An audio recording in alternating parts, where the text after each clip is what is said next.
हिरव्या मुगाची आमटी बनवण्यासाठी आपल्याला काय करायचं आहे, एक मोठ्या आकाराचा कांदा चिरून घेतला आपण, मोठे मोठे तुकडे करायचे, एक मूठभर कोथिंबीर, छोटासा ओलं खोबरं, 2-3 कढीपत्त्याची पानं आणि 7-8 हिरव्या मिरच्या. जर तुम्ही झणझणीत खात असाल तर हिरव्या मिरच्यांचं प्रमाण वाढवून घ्यायचं.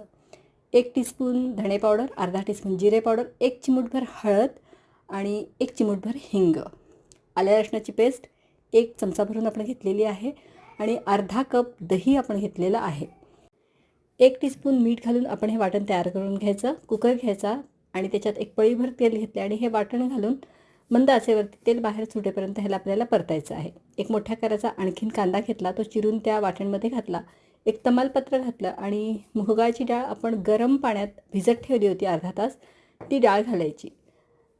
ही डाळ खूपच लवकर शिजते, त्यामुळे आता आपण जास्त परतणार नाही आहे. याला पाणी घालायचं आहे दुप्पट प्रमाणात. 1 कप डाळ असेल तर 2 कप पाणी घालायचं आहे आणि छान बुडेपर्यंत घालून 1-2 कुकरच्या शिट्ट्या घ्यायच्या. जास्त जर शिट्ट्या दिल्या तर डाळ अगदी गरगटं बनतं त्याचं आणि मग त्याच्यात तिखट मीठ खूप कमी पडतं. इथं आपण डाळ एवढी शिजलेली आहे जी 2 बोटांमध्ये प्रेस होणार.